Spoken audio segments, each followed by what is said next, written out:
Bienvenue à tout le monde et merci d'être là. Je vais être la personne qui va animer ce webinaire et je suis très contente de le faire. Donc moi, je suis Stella Tiandré-Beogo, psychologue et sexologue en libéral à Paris et j'accompagne des personnes victimes de discrimination ici. Et je vais animer un peu la parole entre nos différents intervenants et intervenantes que je vais laisser se présenter rapidement, même si on rentrera plus en détail sur leurs pratiques dans le webinaire. Bonjour, moi c'est Fabrice Nikouzé, je suis psychologue à la NSS Burundi. Je suis chargé de l'accompagnement psychologique des enfants, adolescents et jeunes vivant avec le VIH, y compris même les adultes, pour ceux qui ont des difficultés d'ordre psychologique. Merci. Alors, bonjour, moi c'est Jean-Marie Allais, je suis psychologue et je travaille à Espoir du Togo, en Afrique de l'Ouest, dans une ONG qui travaille dans la prévention, la prise en charge et l'accompagnement des personnes vivant avec le VIH. Nos cibles sont les enfants, les adultes et les populations clés. Voilà, notamment les professionnels de sexe et les hommes ayant des relations sexuelles avec les hommes et puis quelquefois la population générale. C'est un plaisir pour moi de prendre part à ce webinaire. Merci, Merci. Jean-Marie. Oui, voilà, moi c'est Christelle Makaya Nango, je suis psychologue de formation, mais je coordonne le projet de poste de santé de distribution des ARV en milieu communautaire au niveau de Brazzaville. Je suis psychologue aussi au niveau de l'association Serment Universel, qui est une ONG de référence au Congo sur la prise en charge psychosociale au niveau de Brazzaville. Ah, voilà. Merci beaucoup, Christelle. Pour les personnes qui ne connaissent pas les réunions thématiques de la plateforme ELSA, on voulait juste un peu vous rappeler ce que c'est. Alors, ce sont des réunions donc, qui sont organisées, qui ont un objectif vraiment de création d'espace, d'échange, de partage, parce qu'on a encore besoin de partager ce qu'on fait sur des thématiques bien précises. Aujourd'hui, c'est la santé mentale. On a été très nombreux et très nombreuses à être intéressés par cette thématique parce qu'on a eu plus de presque 400 personnes inscrites. Donc c'est super. Ce sont des réunions qui sont ouvertes à toutes les associations, acteurs et actrices de la lutte contre le VIH. Et donc, on a représenté aujourd'hui, on est représenté par de nombreux pays aujourd'hui, le Cameroun, Mayotte, Burkina Faso, Maroc, Burundi, Côte d'Ivoire, Guinée, République démocratique du Congo et encore et la France et plein d'autres pays. Donc, merci pour l'intérêt que vous avez porté à ce webinaire. On remercie aussi SEAD et Madagascar, j'entends, on me dit, et Madagascar aussi. Merci SEAD pour avoir organisé aussi, qui est à la régie et qui va être aussi la maîtresse du temps. Alors, pourquoi ce webinaire aujourd'hui? Pourquoi on ne peut plus parler de santé globale sans intégrer pleinement la santé mentale? Et on s'est aussi posé la question de pourquoi aussi ça n'avait pas été aussi clair pour tout le monde qu'il y avait des vrais enjeux de santé publique à intégrer cette fameuse santé mentale. Donc, un élément de réponse serait que la santé mentale nous intéresse. Elle nous parle parce que tout le monde a une santé mentale. Hein. Toutes les personnes autour de ce webinaire ont une santé mentale, donc c'est quelque chose qu'on connaît, même si on ne met pas forcément ce mot dessus. Elle est centrale et pourtant, elle est très souvent oubliée, taboue, invisibilisée dans les discussions, mais aussi dans nos programmes. Et c'est parce qu'elle est invisible, justement, peut-être à l'œil nu, contrairement à d'autres maladies, d'autres choses, d'autres organes peut-être, hein, qui sont plus visibles. Et quand on ne la voit, comme on ne la voit pas, c'est aussi pourquoi les dernières décennies en matière de VIH, on s'est beaucoup, beaucoup concentré sur l'aspect médical pur. L'aspect thérapeutique aussi, mais plutôt médicamenteux, parce qu'il y avait aussi une urgence qui était physique, qui était de sauver des personnes tout simplement. Aujourd'hui, l'urgence semble changer de camp. Parce qu'on constate qu'une fois qu'on a sécurisé des aspects très physiologiques et très biologiques, eh ben, on n'a toujours pas fini, le travail, que malgré le fait qu'on a pu mettre en place en termes de médication, de structure, d'outils de prévention, de programmes, l'humain reste humain avec son fonctionnement psychique et des comportements qui ne dépendent pas que des médicaments qu'on peut créer pour lui. Et que pour qu'il se saisisse de tout ce qu'on a créé ces dernières années, on ne peut plus faire l'économie de sa santé mentale, de le mettre au centre de nos programmes, de prendre en compte tous les facteurs qui vont influencer sa trajectoire et ses choix. Donc, bien sûr, on a fait de la santé mentale dans les programmes les dernières décennies. Hein. On a croisé, on va dire, de la santé mentale dans toutes les approches, notamment quand on fait de l'observance thérapeutique, quand tous les programmes d'annonce du VIH, toutes les stratégies de réduction des risques qu'on a pu créer, tous les programmes d'adoption de comportements de santé. Et même si on intégrait ces points-là, ils n'étaient jamais nommés comme étant de la santé mentale. Et aujourd'hui, on a vraiment besoin voilà, de le dire.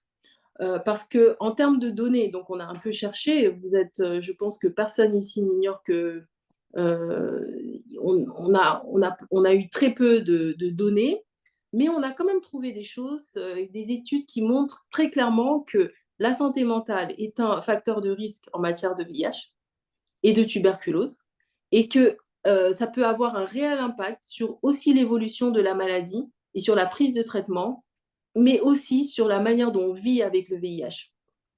Donc, je pense que c'est un facteur aussi important à prendre en compte pour ça, et qu'il y a un trouble, il y a un risque plus important de développer un problème de santé mentale quand on a le VIH. Donc, bon, on peut continuer sur les données, mais on a fait le choix aujourd'hui de plus vous partager des données épidémiologiques qu'on avait sur le terrain. Et c'est pour ça on va vous présenter des cas aujourd'hui très concrets sur comment la santé mentale a été importante à prendre en compte dans nos pratiques. Avant ça, on n'a peut-être pas beaucoup de données, mais on a une histoire. On a une histoire de la rencontre VIH santé mentale, dont on a parlé en préparation de ce webinaire.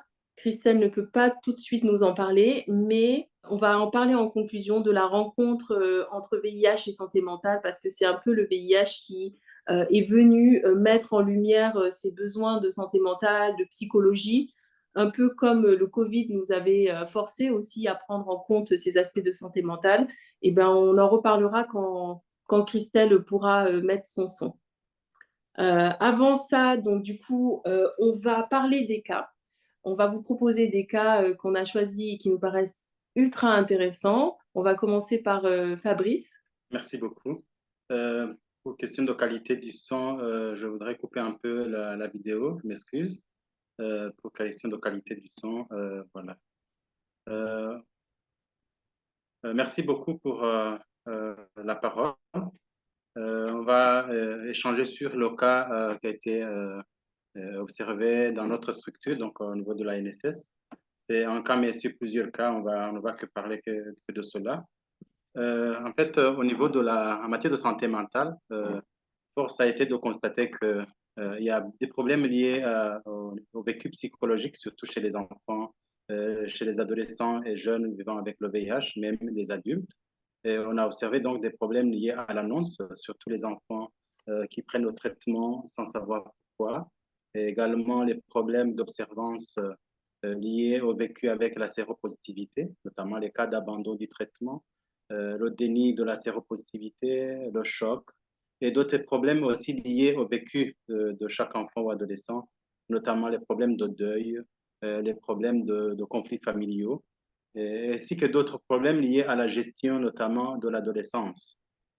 On observe aussi d'autres problèmes liés, donc les jeunes grandissant arrivent à l'âge de fonder leur foyer, mais on retrouve avec cas de difficulté à pouvoir annoncer le statut sérologique aux partenaires.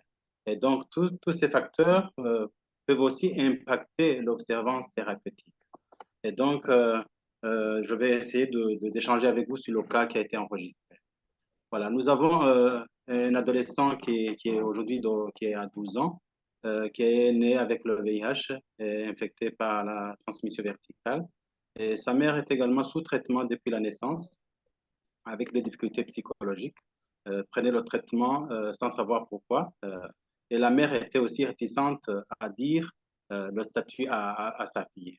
Voilà. Donc là, elle a fait la fugue vers Bujumbura. Elle a rejoint la file active de la NSS. Et plus tard, elle est tombée enceinte. La grossesse a évolué. Mais avec la prise en charge globale dont elle a bénéficié, on a observé qu'il y avait toujours la charge virale qui était toujours élevée. Mais également, l'enfant qui est né, on a observé qu'il y a les résultats qui ont été enregistrés, la PCR1 qui est revenue négative. Mais sa charge virale est toujours élevée et elle a opté pour l'alimentation du nourrisson par le substitut du lait maternel. Cependant, elle a allaité son fils au sein, mais d'une manière donc en cachette. Et plus tard, quand on a fait la sérologie à 18 mois, le statut sérologique de l'enfant est revenu positif. Donc, la charge virale de la mère, de même que celle de son fils, dans le suivi qu'on a réalisé, était toujours élevée malgré le renforcement de l'observance. Et il y a eu décision de faire le switch en deuxième ligne thérapeutique pour l'enfant.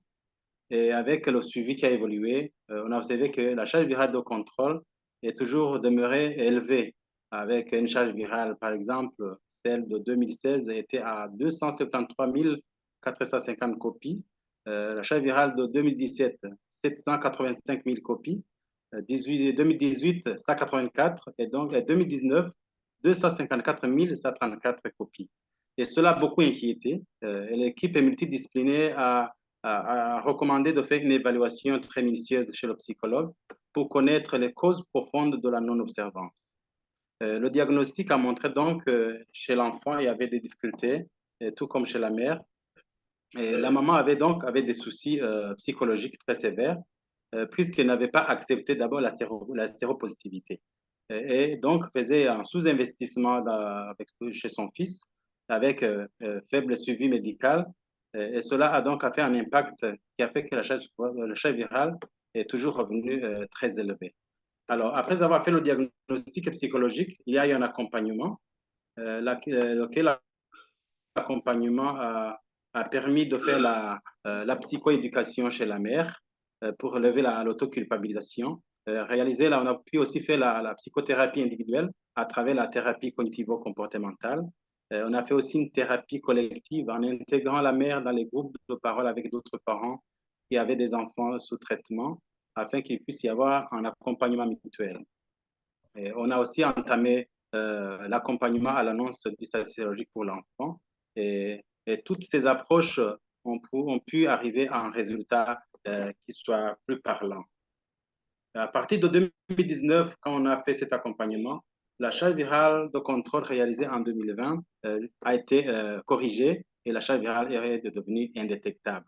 Et depuis lors, l'accompagnement a continué d'une manière rapprochée et toutes les charges virales réalisées 2022, 2023 et même janvier 2024, on a trouvé que la santé était vraiment très, très bonne, avec une charge virale toujours indétectable. Et c'est donc un résultat qui émane de ce constat qu'il y a vraiment besoin de faire une évaluation minutieuse des difficultés psychologiques et pouvoir proposer un plan d'accompagnement qui a permis d'arriver à ce résultat. Donc, on pourrait conclure en disant que si on s'en tient à la santé physique seulement sans tenir compte de la santé mentale, cela pourrait arriver à un accompagnement qui ne soit pas adéquat, mais qu'il est important de tenir compte des aspects physiques, mais des aspects psychologiques et même des aspects sociaux pour une prise en charge qui soit un peu holistique. Il faut aussi considérer toujours l'être humain comme un tout indivisible et qu'on ne peut pas soigner aussi le corps de l'être humain sans penser à ses soucis psychologiques.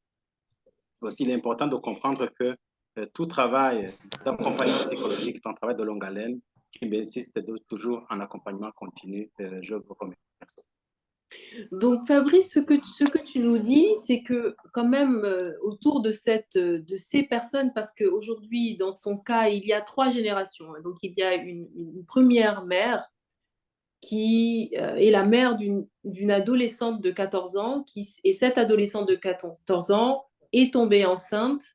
Voilà, c'est ça. Donc, il y a trois générations.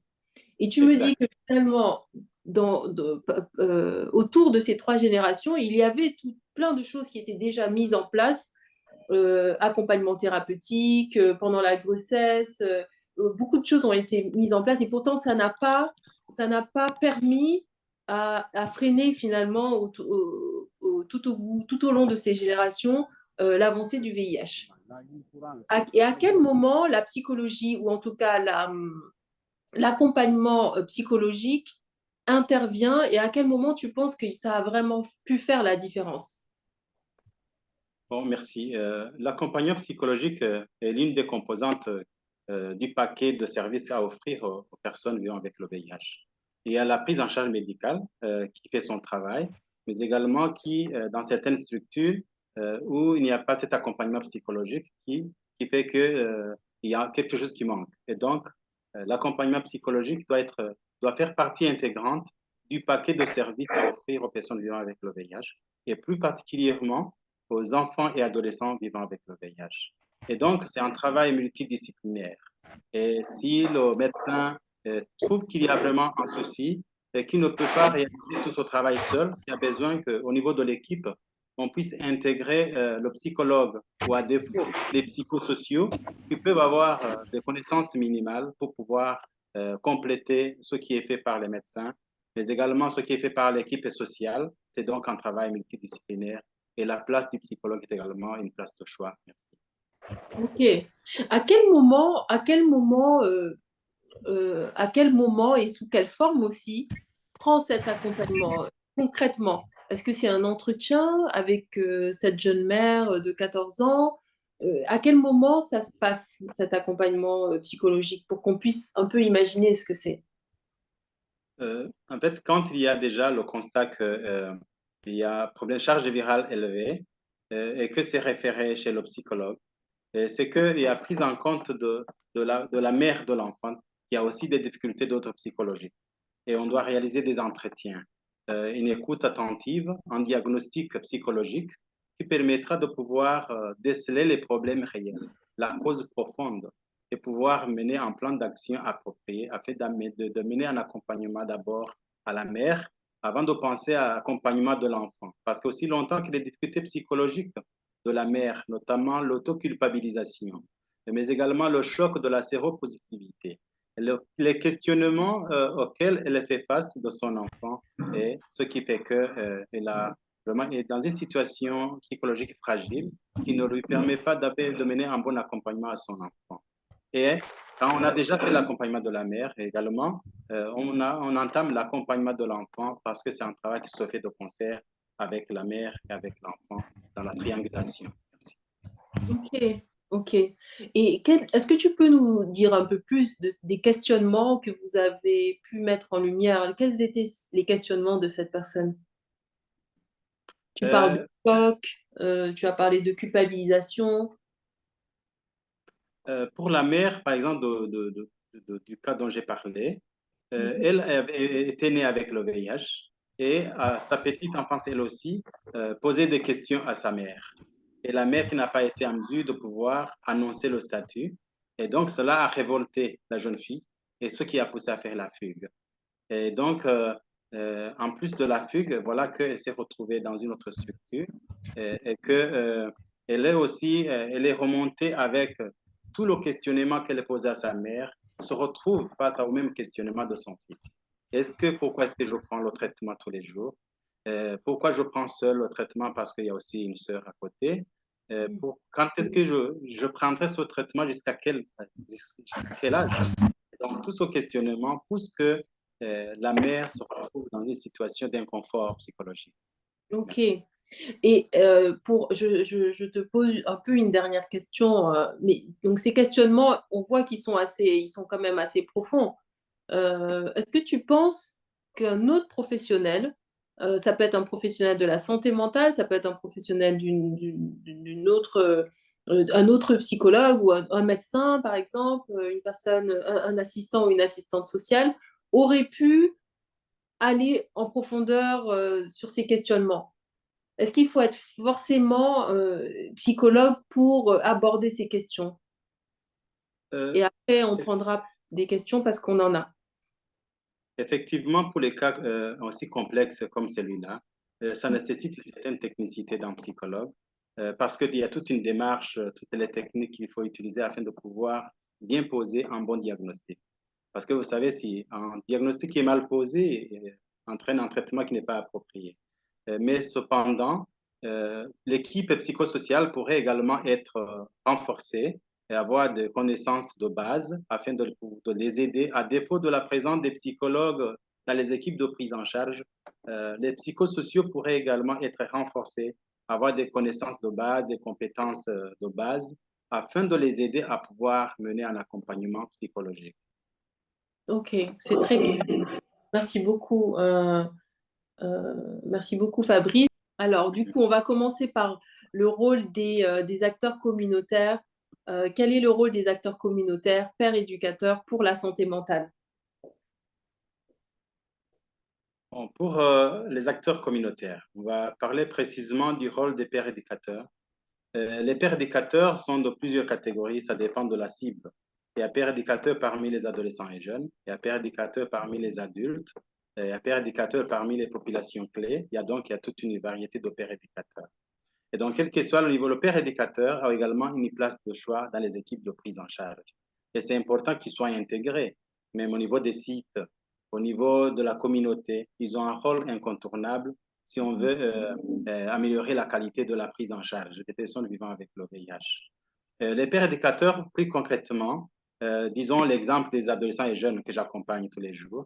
Les pères éducateurs qui ont été mis en place ont un rôle très primordial. Ils, par exemple, participent dans le niveau de la communauté, le suivi des ados et jeunes en milieu communautaire. Ils font également l'écoute, ils font les témoignages pour aider les autres jeunes à vivre positivement avec le VIH. Et d'autres services, par exemple, l'approvisionnement à domicile des ARV, l'écoute et conseil, tout cela contribue au bien-être psychologique des pères. Et au niveau des structures de prise en charge, ils participent dans les équipes multidisciplinaires. Au niveau des réunions qui sont organisées, ils prennent la parole et donnent des points de vue pour une meilleure prise en charge des adolescents et jeunes. Ils participent également aux côtés des psychologues. Ils participent au niveau de l'annonce, font un témoignage, comment ils ont vécu la séropositivité, comment ils ont pu surmonter le choc, comment ils ont pu vivre la séropositivité et surtout, pour ce qui est des difficultés liées à l'observance, ils partagent leur vécu et ça permet d'aider aux pères de pouvoir surmonter les difficultés. Tout comme au niveau des cabinets des médecins, les pères éducateurs sont souvent associés à une consultation conjointe avec le médecin. Et ça aide beaucoup. On a vu qu'il y a aussi un impact positif et ça a pu améliorer l'observance. Parce que chez nous, par exemple, à la MSS, on a vu que la charge virale, la suppression de la charge virale qui a quitté de 93 jusqu'à 97 aujourd'hui, chaque année, il y a amélioration. Depuis qu'on a intégré les pères éducateurs, aujourd'hui, nous sommes fiers du résultat, du succès que nous avons aujourd'hui dans la tranche des adolescents et jeunes. Et c'est grâce à la père éducation. Et merci aux jeunes. Merci. Donc, c'est super intéressant. On voit du coup qu'il y a une multitude d'acteurs de la santé mentale, en fait, hein. Et que c'est pas forcément que l'appellation psychologue qui impacte. Et ça, c'est vraiment important de le comprendre.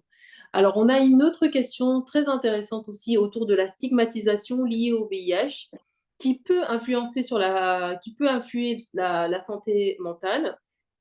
Donc, la question, c'est est-ce que la prise en charge prend en compte cette dimension sociale de la stigmatisation et surtout, et je trouve ça très intéressant, comment cette gestion de la stigmatisation est faite aussi bien par le patient que par le psychologue. La stigmatisation liée au VIH, parce qu'il y a aussi une stigmatisation liée à la santé mentale, mais là, pour le coup, dans cette question, c'est la stigmatisation liée au VIH.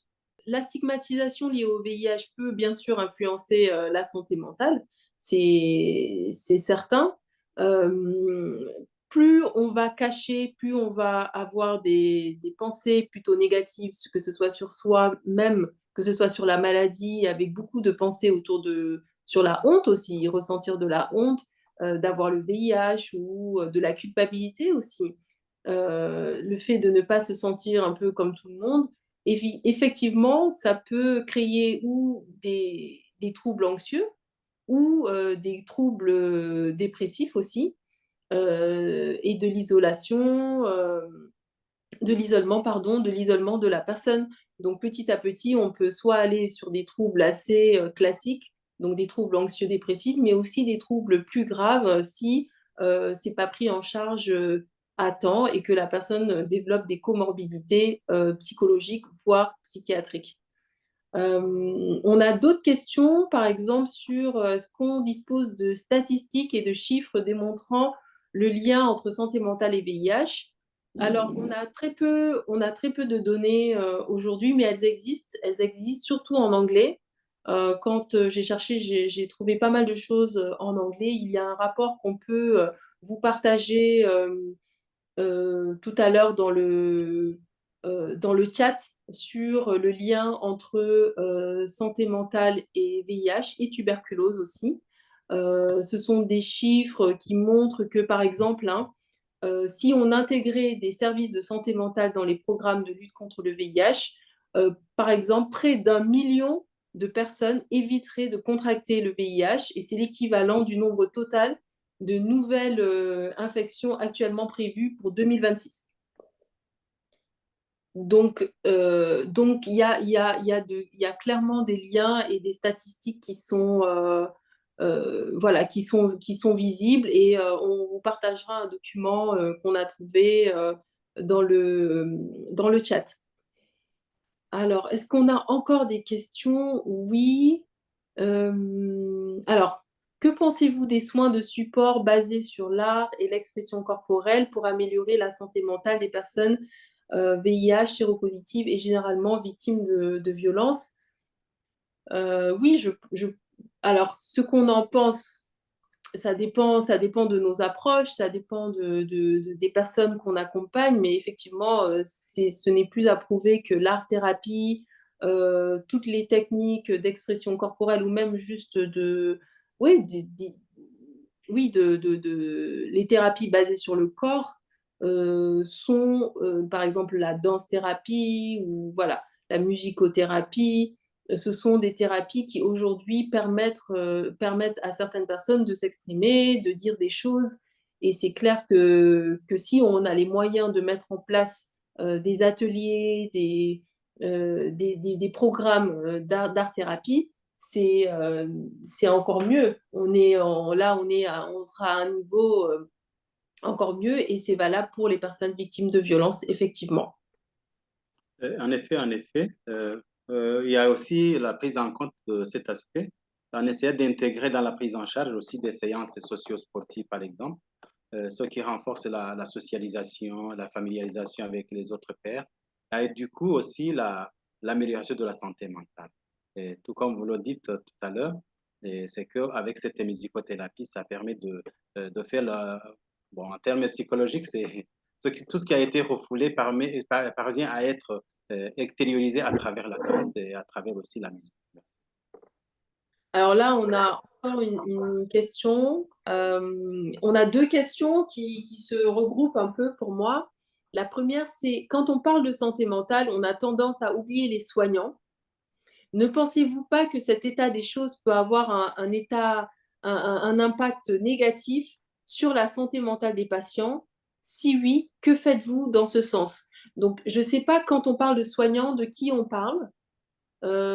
Si la personne veut bien préciser, mais voilà. Et la deuxième question, c'est est-ce que la prise en charge psychosociale se fait au niveau seulement des psychologues? Voilà, merci. Au niveau de l'équipe de prise en charge, et chacun a sa part de contribution.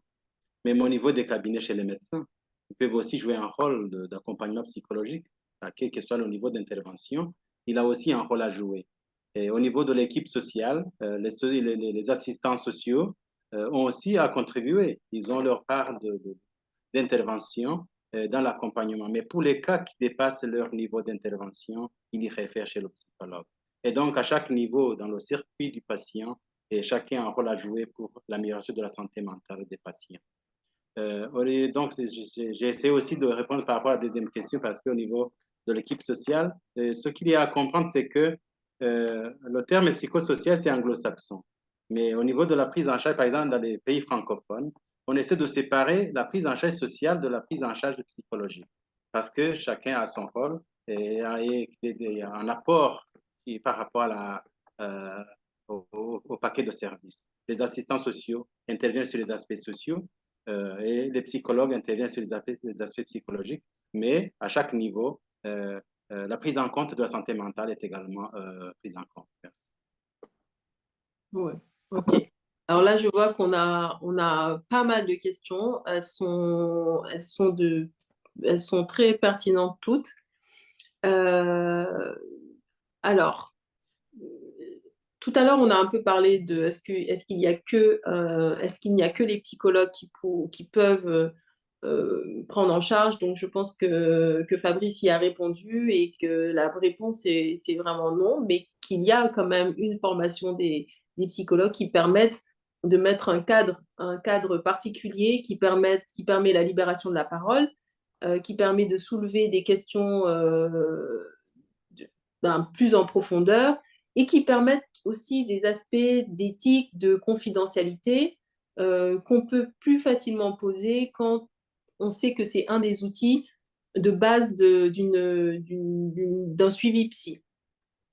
Alors, il y a une question qui est posée par l'ONG COVID qui est très intéressante. Comment faire face à l'impact de l'autostigmatisation sur la santé mentale?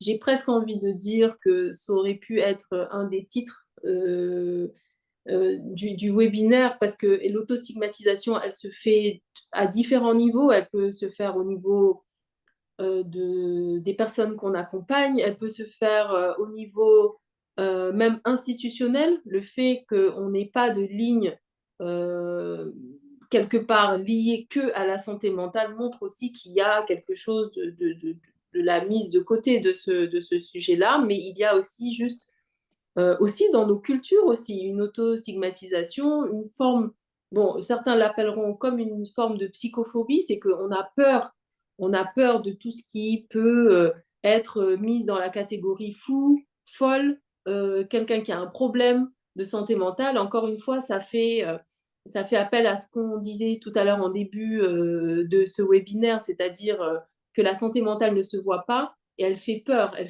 parce on a l'impression de ne pas pouvoir la contrôler. Donc effectivement, au fur et à mesure des siècles, toutes les personnes qui étaient, on va dire, pas normales, parce qu'on a créé une normalité, et donc il y a la normalité, et puis il y a tous les autres. Et à partir du moment où on fait un pas en dehors de la normalité, on peut être du coup en dehors de la norme, tout simplement, et là, on peut soit s'auto-stigmatiser ou être victime de stigmatisation avant même cette auto-stigmatisation. Et je pense que ça, c'est quelque chose qui peut avoir un impact très très fort déjà sur la santé mentale, si on parle de santé mentale, mais aussi si on parle de stigmatisation liée au VIH. S'il y a des aspects de culpabilité ou de honte à avoir cette maladie, effectivement, on peut petit à petit abîmer quelque part sa santé mentale et se sentir vraiment très très mal. Et développer des symptômes dépressifs ou anxieux ou même traumatiques selon ce qu'on a reçu en termes de réponse quand on a annoncé par exemple qu'on était séropositif. Alors, est-ce qu'il y a des questions encore? Oui. La médiation psychosociale via les agents communautaires au niveau des centres référents VIH peut avoir des effets bénéfiques sur cette thématique via un accompagnement personnalisé. Tout à fait. Tout à fait, et ça vient corroborer tout ce qu'on disait depuis le début. Voilà. Est-ce qu'il arrive que les psychologues au niveau de l'ANSS fassent à un certain moment appel aux psychiatres pour prendre en charge certains cas de santé mentale plus prononcés? Merci. Effectivement, dans l'accompagnement psychologique, et chaque professionnel a des limites. Il y a des fois où nous nous retrouvons avec des adolescents ou jeunes qui ont des problèmes de santé mentale très sévères, qui nécessitent d'être référés dans un centre neuropsychiatrique. Nous avons connu des cas qui avaient besoin d'une intervention psychiatrique, donc des antidépresseurs, d'autres traitements, pour pouvoir d'abord tranquilliser ou stabiliser la personne et pouvoir continuer avec l'accompagnement psychologique. Ce sont des cas que nous avons enregistrés et qui ont été référés au centre neuropsychiatrique. Merci. Ok, merci beaucoup. C'est très clair. En tant que père animateur, donc on parlait des pères animateurs à l'instant, nous sommes confrontés à la question de l'aide alimentaire, ce qui consiste en un frein pour une bonne observance. Que pensez-vous de cette situation? C'est hyper intéressant cette question. Est-ce que tu veux y répondre, Fabrice? Je pense que c'est une question très pertinente. Je pense que Dr Jean-Marie, qui est avec nous, pourrait aussi faire un point là-dessus. Merci, Jean-Marie. Est-ce que Jean-Marie... Alors, peut-être qu'il a un problème de connexion, donc je vais essayer d'y répondre le temps qu'il arrive. Alors, je pense que la question de l'aide alimentaire ou tout simplement de l'alimentation qui consiste en un frein à une bonne observance et c'est vu et c'est revu dans le cas du VIH. Et oui, c'est une réalité qui fait que avant de penser même psychologiquement à est-ce que je prends ou pas un traitement, si j'ai rien dans le ventre et que ce traitement, je dois le prendre parce que je dois manger, c'est très compliqué. Et là, c'est là où s'entremêle accompagnement social, accompagnement psychologique, accompagnement biologique, physiologique. Et c'est là où on parle de santé globale. Et donc, pour moi, oui, euh, un des premiers besoins à remplir avant de parler d'observance thérapeutique, avant de parler de bien-être psychologique, avant de parler de tout ça. C'est d'abord la base, c'est la fin, c'est-à-dire remplir les besoins primaires d'une personne. Donc, c'est une situation qui est alertante et qui est documentée par ailleurs. Il y a quand même pas mal d'écrits dessus. On va prendre une dernière question avant de laisser la parole à Dr Jean-Marie. Et c'est une question qui est intéressante parce que de toute façon, ce sera... Oui, dis-moi, Fabrice. Oui, par rapport à cette question, en effet, quand j'ai fait l'exposé du cas, j'ai parlé que la prise en charge, en réalité, devrait être une prise en charge holistique, tenant compte de tous les aspects de vie de l'être humain. Et l'alimentation fait partie des besoins de base. Et donc, avec la prise en charge des personnes vivant avec le VIH, nous savons que déjà, il y a un problème de santé physique, où il y a besoin de pouvoir une bonne alimentation, de pouvoir contribuer à l'amélioration de l'état, si vous voulez, l'état clinique, amélioration aussi de CD4, par exemple. Et il y a aussi besoin qu'il y ait aussi amélioration de la charge virale. Et c'est aussi important que les besoins de base comme l'alimentation soient pris en compte. Et surtout dans le contexte où il y a des familles qui sont dans des situations de précarité socio-économique, qui n'ont pas vraiment, peuvent passer 2 jours, 3 jours sans manger. C'est tout à fait normal que la prise en compte des aspects sociaux de base comme l'alimentation est très important et que ça contribue significativement à l'amélioration de l'état de santé. Et sans oublier aussi qu'il y a un lien étroit entre l'état nutritionnel et aussi le VIH. Merci. Merci beaucoup, Fabrice. On va passer au deuxième cas. Et ensuite, j'ai une réponse sur que font justement les organismes pour que la santé mentale, l'intégration de la santé mentale devienne une réalité. Et ça, on en parlera dans notre discussion. Mais la question a bien été prise en compte. Marie, à vous. Merci beaucoup, Stella. Merci aux auditrices et aux participants. J'ai une connexion qui va et qui vient, mais ne vous en faites pas. Si la connexion part, mes collègues prendront la relève pour la présentation de la suite. En fait, le deuxième cas que nous voulons soumettre à votre réflexion, c'est le cas d'une adolescente de 14 ans qui est suivie dans un village euh, voisin à un de nos sites de prise en charge au Togo. Donc, la jeune fille était en échec de traitement avec tous les signes, mais n'arrivait pas à être réintégrée dans les soins à cause de la lecture que les parents faisaient. En fait, il y avait une évocation d'une étiologie sorcière et mystérieuse à la base.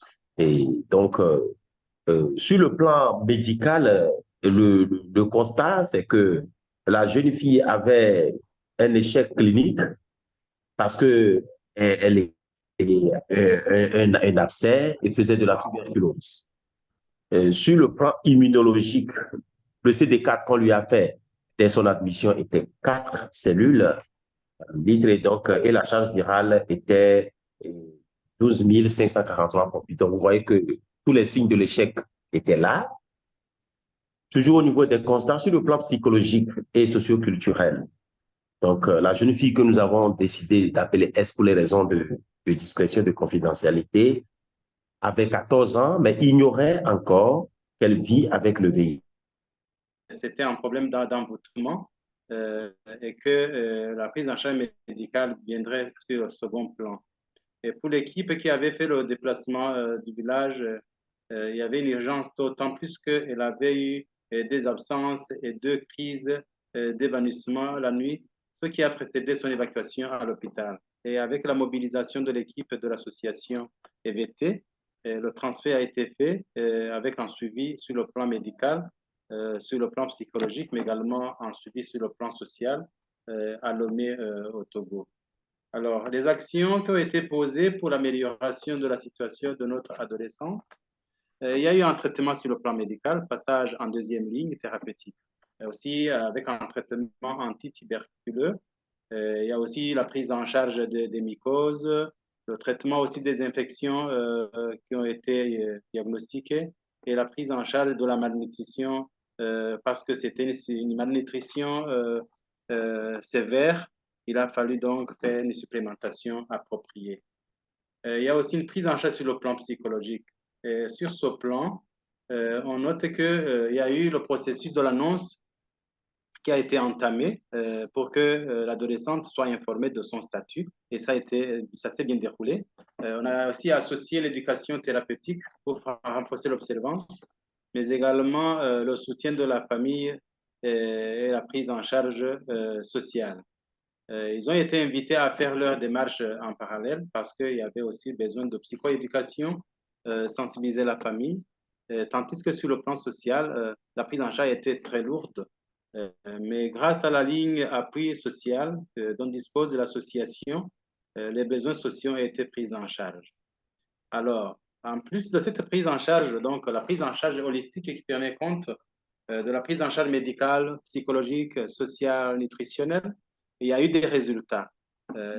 Pour 3 mois après le suivi et les soins intensifs, on remarque que la charge virale reprise était encourageante.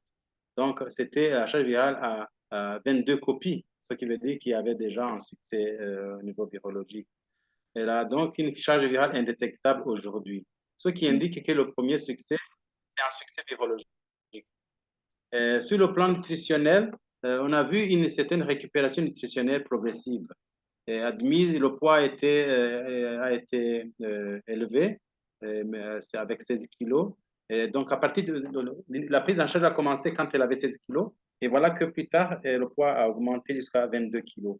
L'adolescente, à présent, elle connaît son statut sérologique, elle est observante et avait une bonne collaboration avec l'équipe de prise en charge pluridisciplinaire de l'association EVT. Il y a aussi une implication des parents et la famille parce que nous connaissons que la famille a également une place de choix dans la prise en charge. Au niveau de l'analyse de la pratique, il y a à retenir l'expérience de notre adolescente a été très instructive pour l'équipe de prise en charge au niveau psychologique et cela à plusieurs égards. Le psychologue, par exemple, apparaît comme le chef d'orchestre dans la prise en charge pluridisciplinaire avec une évidence de son rôle qui est très important. La prise en charge du VIH a été aussi la prise en charge des aspects médicaux. Et le plan psychologique, sur le plan psychologique, le cas a permis de revenir sur les facteurs culturels et psychosociaux de résilience qui ont été associés aux échecs thérapeutiques. Et voilà, donc qui montre qu'il y a prise en compte de plusieurs facteurs, notamment les facteurs aussi psychosociaux. Au niveau théorique, on note que la grille de lecture et les actions de prise en charge psychologique, il y a des outils qu'on utilise, et notamment, on revient sur plusieurs théories, comme la théorie de la résilience, aussi la théorie de la personnalité négro-africaine, comme on le retrouve chez Saud dans son ouvrage Psychopathologie et culture. Il y a aussi plusieurs aspects, notamment le besoin de décrypter la conduite thérapeutique de la prise en charge psychologique. Voilà, donc on retient qu'au niveau du cas dont on parle, c'est un cas qui a nécessité un diagnostic approprié et une prise en charge appropriée pour l'amélioration de l'état de santé et plus particulièrement la prise en compte de la dimension psychologique pour pouvoir améliorer l'état global de notre adolescente. Merci. Merci beaucoup, vraiment, Fabrice, repris. Jean-Marie est revenu et il va pouvoir voilà, nous compléter parce que j'ai l'impression que c'était un cas où il y avait aussi donc, toute cette évolution, l'accompagnement psychologique en prenant en compte les facteurs culturels, mais qu'il y a aussi eu malheureusement à la fin un échec, mais peut-être Jean-Marie pourra mieux nous dire, aller plus en détail. D'accord. Merci beaucoup, Stella. Désolé pour les désagréments de la technologie. Et donc, merci beaucoup à Fabrice qui a très vite pris la main.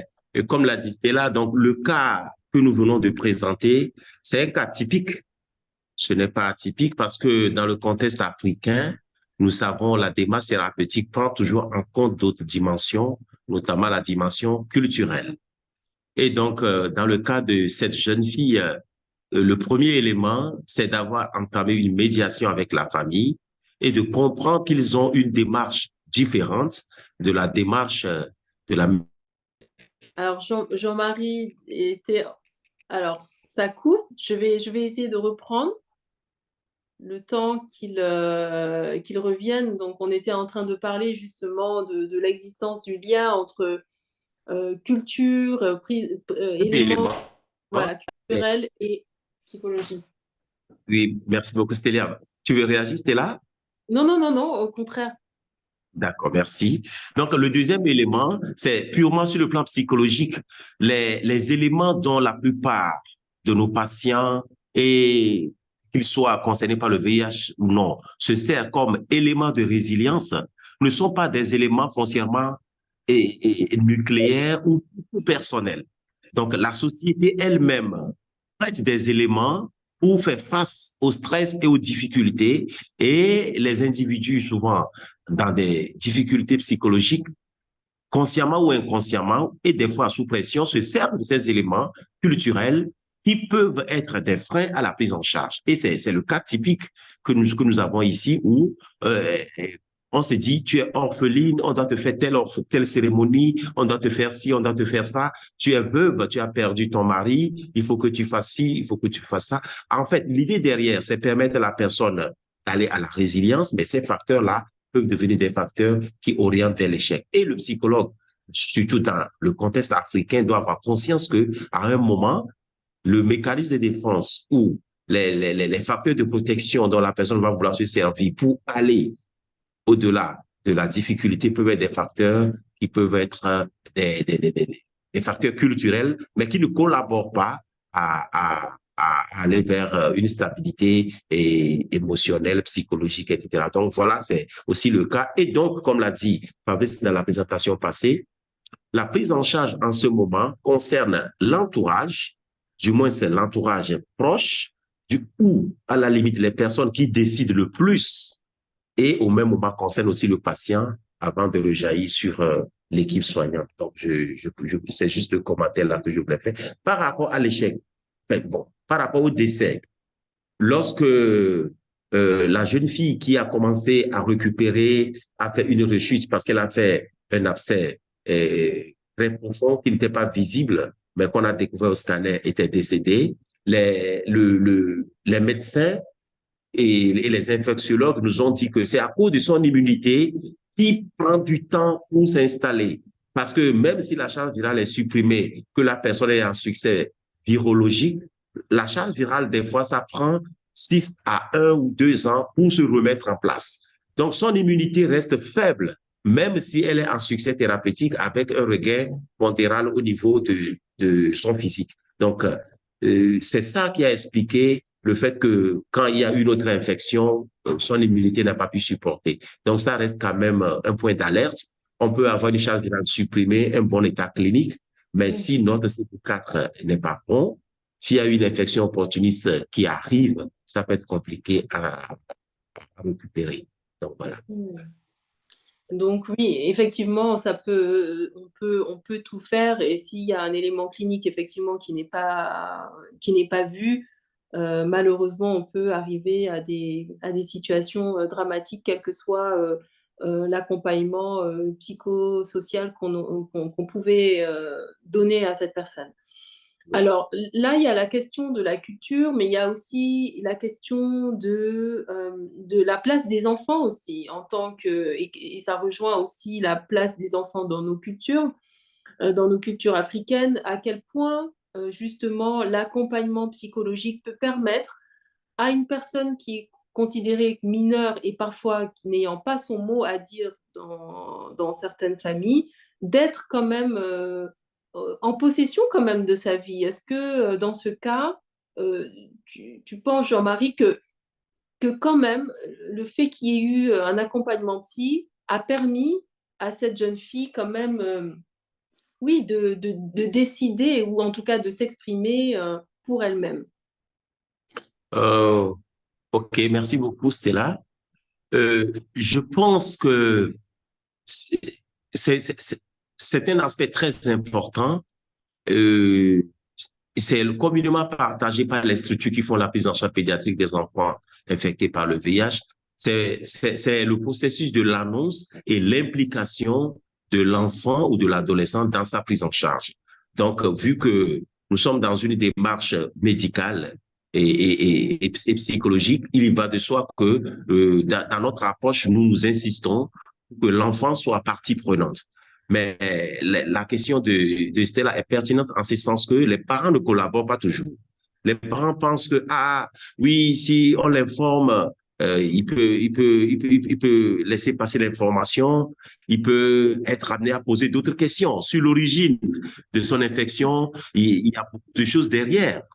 Et donc, ça ouvre cette parenthèse qui est le patient enfant et quelle place on lui donne dans l'accompagnement psychologique.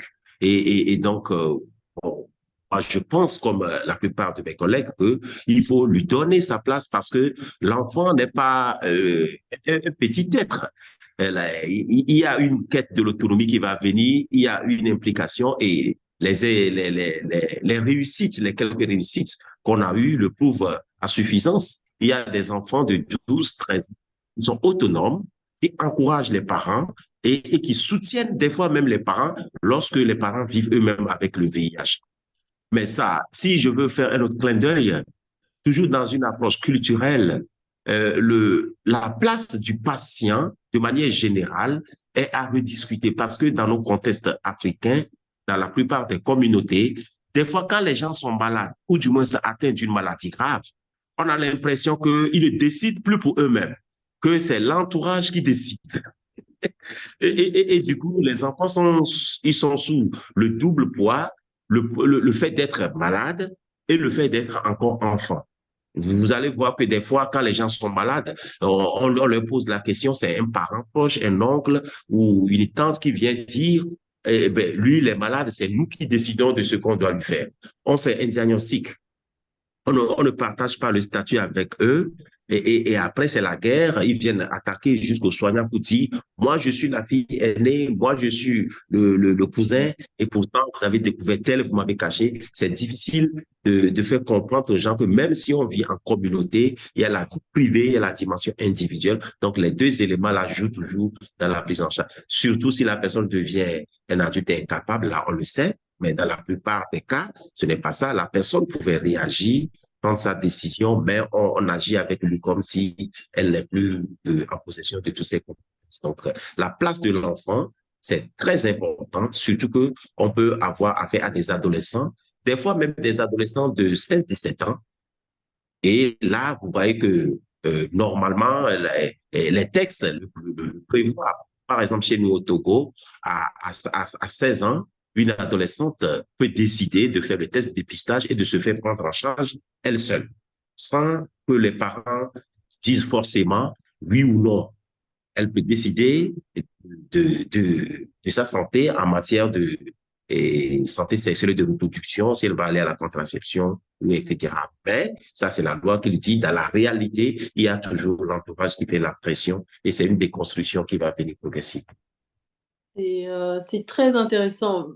Merci pour la réponse complète et qui donne encore, on a envie de poser encore plus de questions.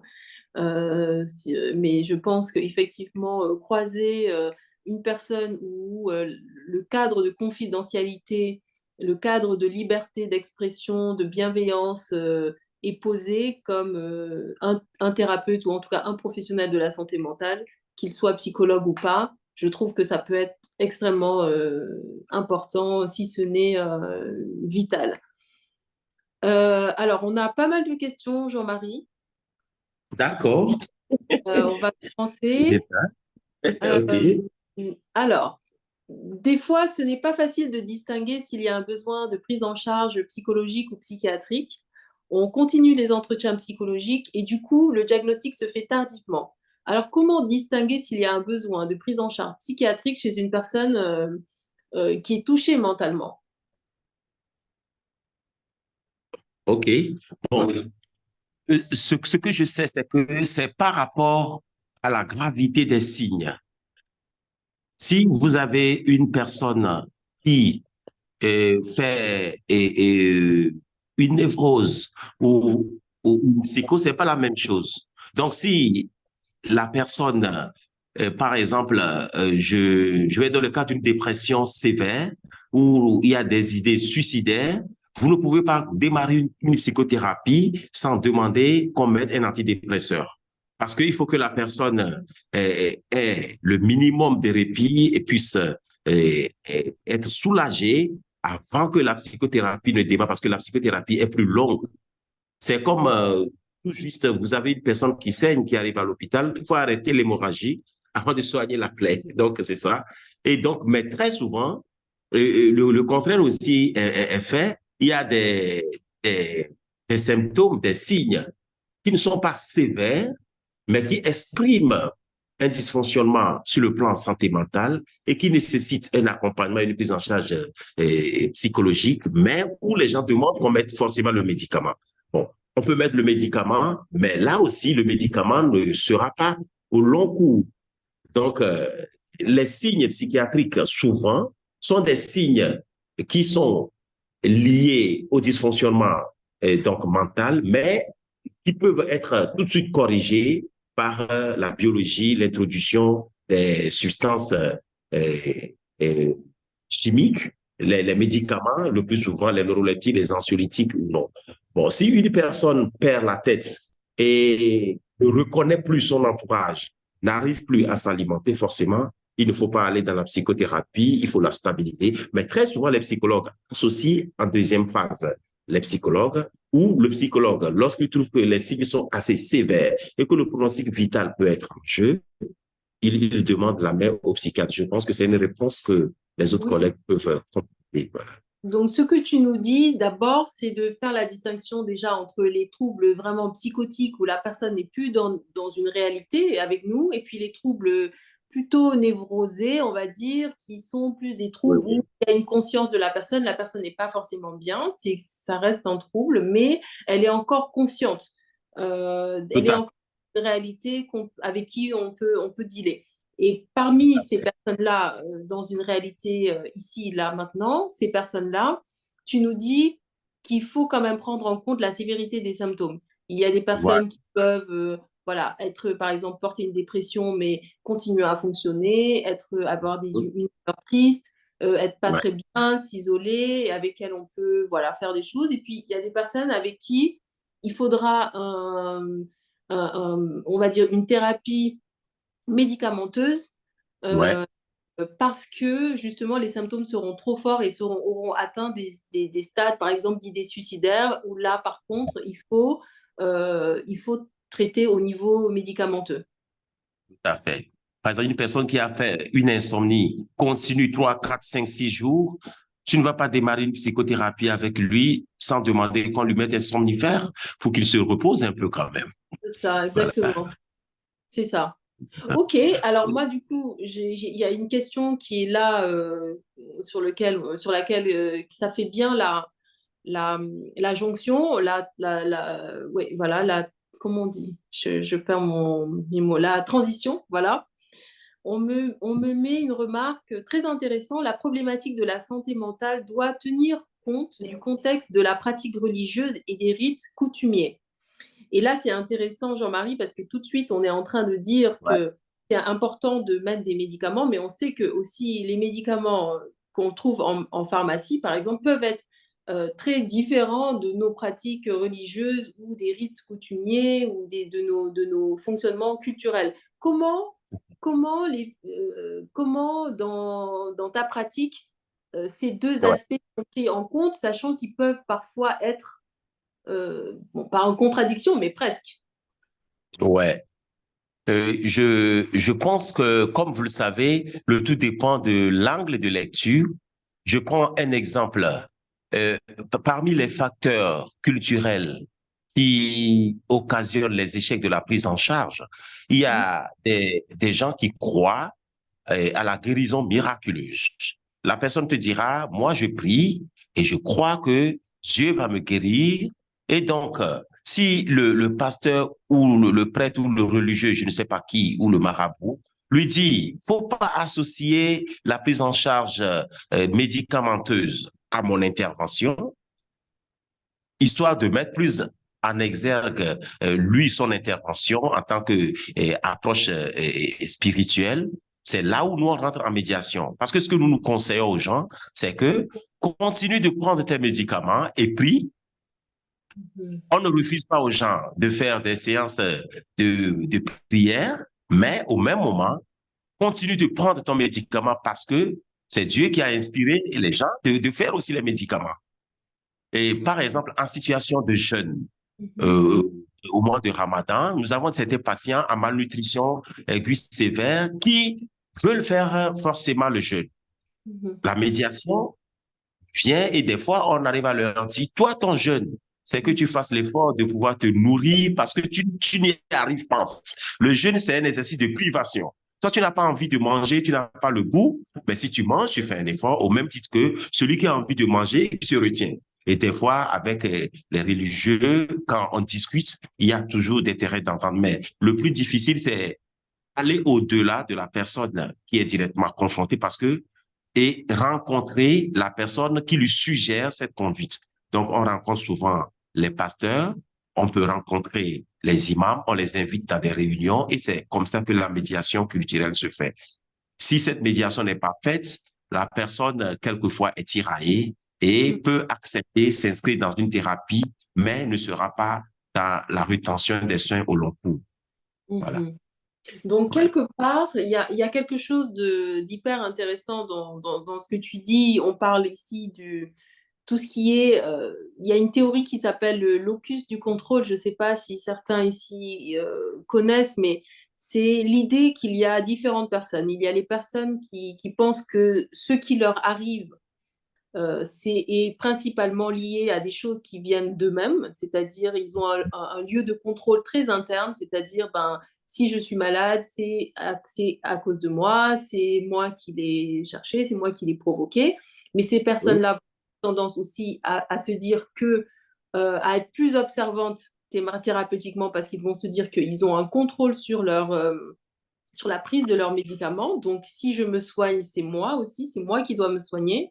Et puis, il y a Oui. les autres qui vont avoir un locus de contrôle un peu plus externe, c'est-à-dire qui vont attribuer les choses qui leur arrivent à des choses comme très extérieures à elles, ou des divinités, ou des facteurs religieux ou culturels, comme ben, aujourd'hui, si je suis malade, ben, c'est Dieu. Et donc, si un jour je dois guérir, ce sera Dieu aussi, ce ne sera pas forcément les médicaments. Et que les Ah, psychologues, en tout cas la santé mentale, l'impact d'un psychologue, c'est de pouvoir montrer à la personne qu'elle peut utiliser les deux, qu'elle peut ouais. trouver un équilibre entre ces deux locus de contrôle et qu'on peut arriver même à se dire, si c'est Dieu qui t'a donné cette maladie, c'est aussi peut-être Dieu qui a mis les traitements sur la terre, quelque part, et que c'est aussi Dieu qui peut nous aider Tout- à prendre ces traitements. Donc en fait, je pense que tout ça, ce sont des théories qui ont été montrées et qui ont été très travaillées dans le domaine du VIH. Et c'est vrai que les acteurs et les actrices de la santé mentale sont des porteurs aussi de ces, de ces concepts, on va dire, qui peuvent vraiment aider une personne à être observante, mais pas que, hein, à prendre en charge sa santé en global, mais aussi sa santé mentale et à faire face aussi à la stigmatisation qui va arriver très vite de l'extérieur. ouais. Euh, donc, on nous dit qu'on a encore 5 minutes. Oula. Alors, de questions, donc je vais me dépêcher de poser les questions. Alors, est-ce que dans la prise en charge du patient, on prend en compte aussi le fait que les proches séronégatifs peuvent être également affectés mentalement par la maladie? Par exemple, leurs ressentis et leurs comportements peuvent négativement influencer l'observance du traitement du patient. Est-ce que Oui, tout à fait. C'est très fréquent. Oui, c'est très fréquent pour des raisons d'autoprotection parce que, et pour les raisons de compassion aussi. Donc, les deux sentiments peuvent même ne pas s'exclure. Ça peut fonctionner dans une forme d'ambivalence. Tantôt, on a pitié, on a la compassion, mais au même moment, on a peur que la personne va nous exposer. Vous allez voir des gens qui disent, oui, moi j'ai été longtemps avec lui, mais à un moment, je me demande si elle ne représente pas pour moi un danger. Il est vrai que vous avez dit que on ne peut pas être infecté en mangeant dans le même plat, faisant ceci, en faisant cela. Des personnes qui ont suivi durant de longues années déjà, une personne vient arriver qui te sort cet argument-là, c'est assez surprenant, mais ça veut dire que la personne, à un moment, se protège et au même moment, elle peut être aussi proche. Mais quoi qu'il en soit, ce dont nous sommes très, très sûrs, c'est que l'entourage est d'une manière ou d'une autre euh, très affecté ou peu affecté. Mais dans tous les cas, il y a que l'entourage est affecté. Maintenant, il y a un travail à faire pour un repositionnement juste de la personne affectée afin que la personne vivant avec le VIH soit plus résiliente, c'est-à-dire qu'elle vive dans sa famille et vit avec son entourage comme si le VIH n'existait pas. Mhm. Voilà. Donc, Oui, ce travail avec l'entourage aussi est important. D'ailleurs, l'éducation thérapeutique ne s'adresse pas seulement aux patients, mais aussi à son entourage. Voilà. Et totalement. ça peut se voir aussi dans les couples sérodifférents surtout. Voilà. Tout à fait, on n'a pas parlé de ça, mais effectivement, voilà, la santé mentale, c'est pas que la personne directement concernée, mais c'est aussi tout son entourage. D'ailleurs, dans les cabinets de psychologues, on reçoit surtout finalement les entourages pour Oui, qu'ils puissent être, euh, on va dire, de meilleures personnes autour aussi des personnes qui sont touchées. oui. Alors, peut-être une avant-dernière question, et après c'est plus des remarques.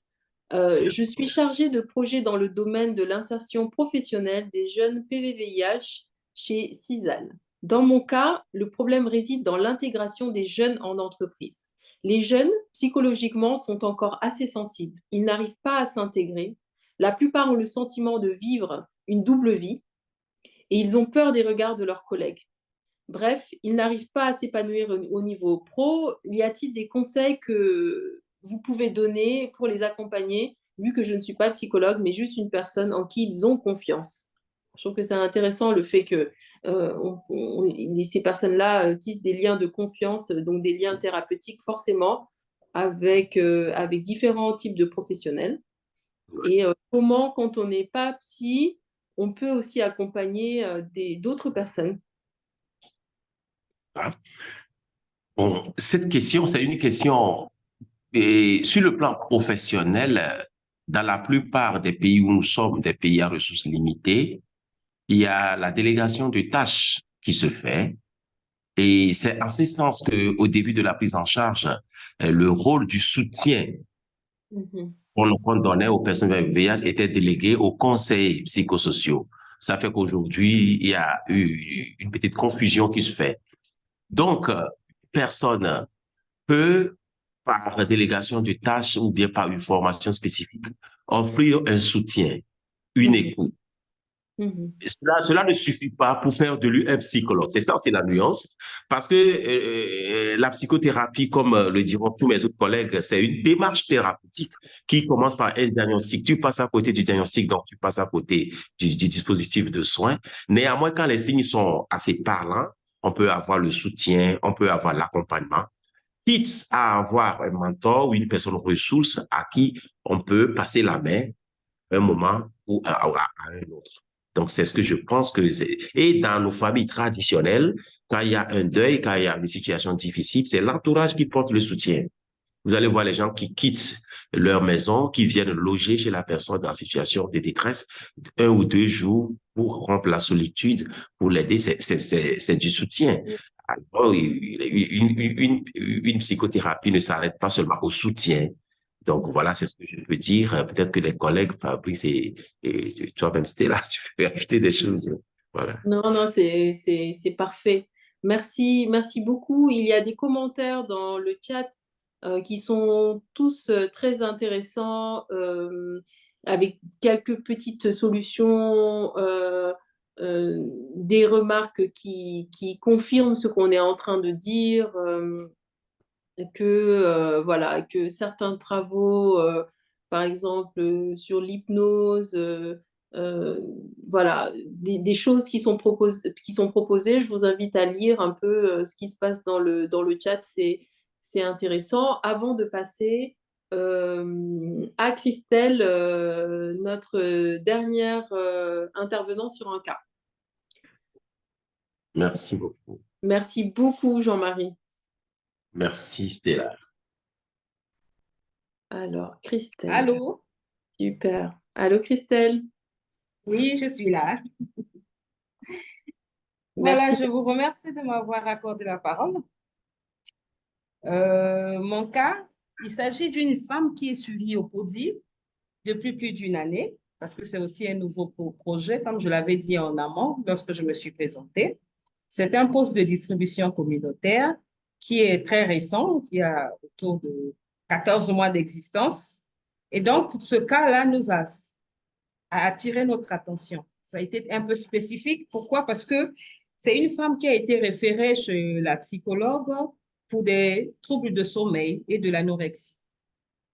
Maintenant, en explorant, nous nous sommes rendus compte que cette femme, tout au départ, elle a un enfant VIH+ de 6 ans, mais qui a été dépisté quand l'enfant avait 2 ans, et elle-même, elle ne savait pas. On ne sait pas son statut.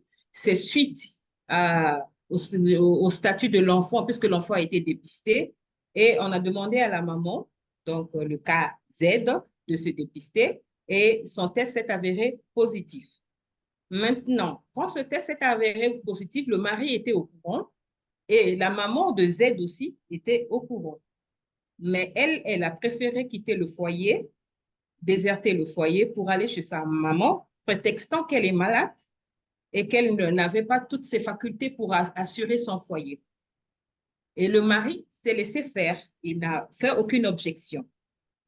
Pendant ce temps, la femme, Z, elle a récupéré, et après avoir suivi son traitement, tout ça, je signale en passant, non, je le dirai bien après,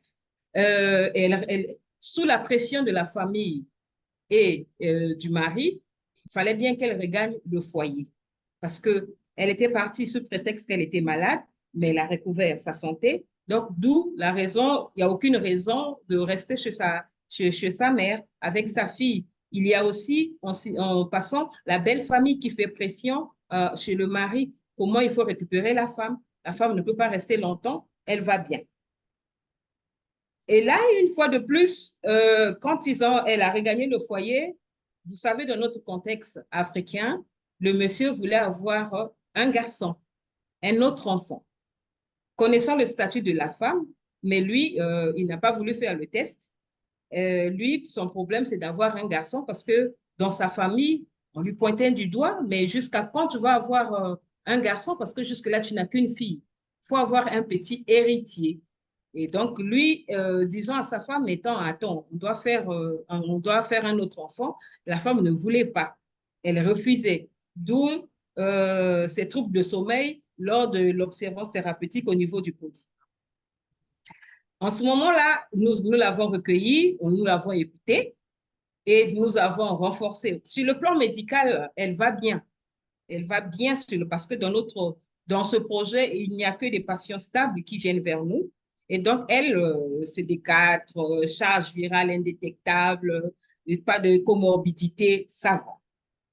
Maintenant, ce problème d'enfant, et lors de l'exploration, nous nous sommes rendus compte qu'elle veut bien donner un garçon à son mari, mais elle ne peut pas parce qu'elle a peur de contaminer et le partenaire et l'enfant. Donc, pour elle, c'est hors de question d'avoir un autre enfant puisqu'elle a déjà un enfant VIH+. Et je signale que cet enfant n'a aucun problème de santé aussi. Elle est asymptomatique, elle va à l'école. Mais pour elle, cette double culpabilité de contaminer son partenaire et son enfant, c'est inacceptable pour elle. Donc, d'où elle était en conflit avec elle-même. Parce que porter l'enfant du point de vue sociétal, c'est très bien parce qu'il y a la pression de la belle famille et le monsieur lui-même. Après, elle se dit, mais je vais avoir de l'enfant, mais si cet enfant encore VIH+, qu'est-ce que j'aurais à gagner dans tout ça? Et puis, je contamine le monsieur, mon partenaire.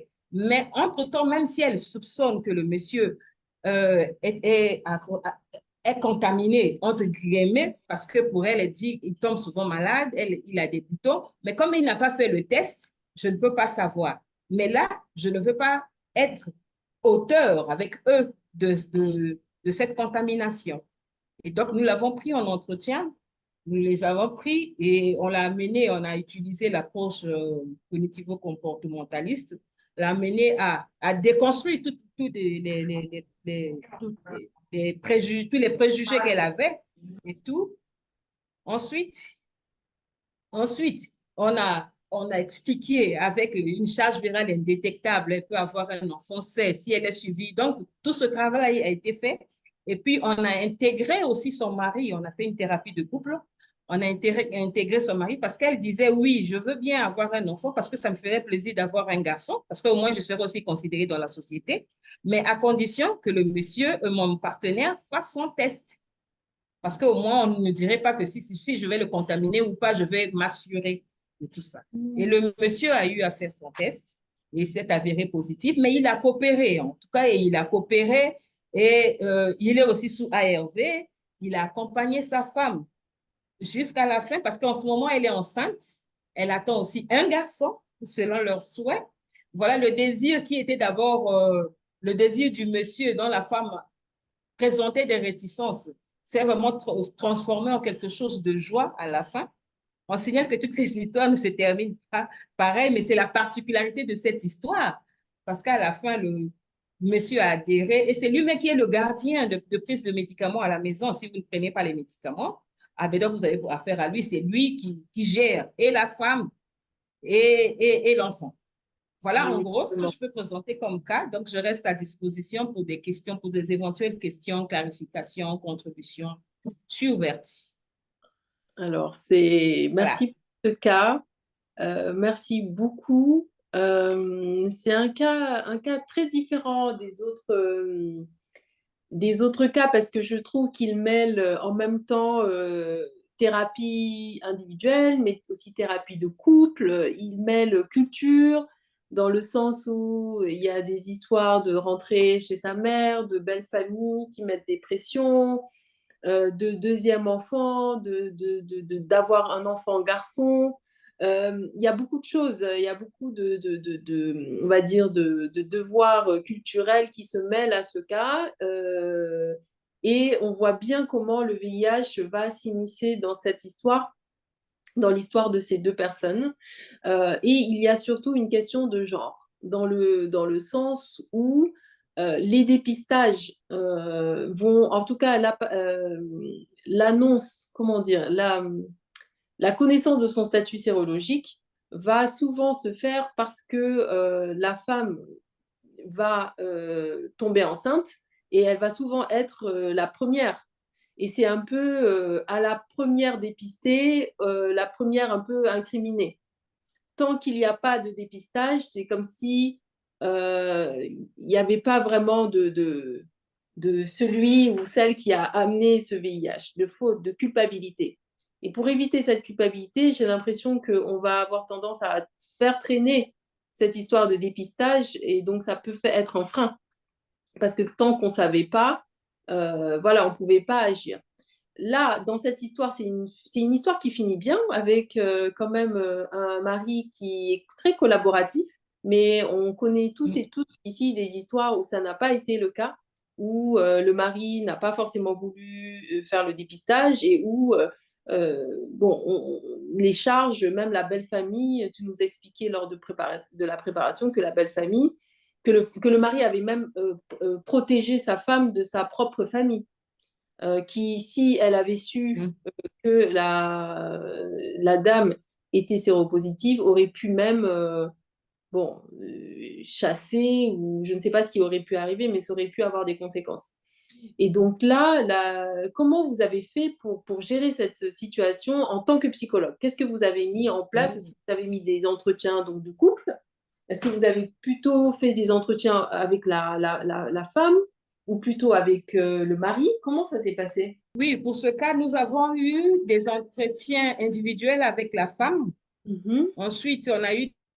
Alors, comme ça coupe, on va répondre en attendant que Christelle puisse se reconnecter. On va répondre aux questions qu'on a dans la discussion qui sont...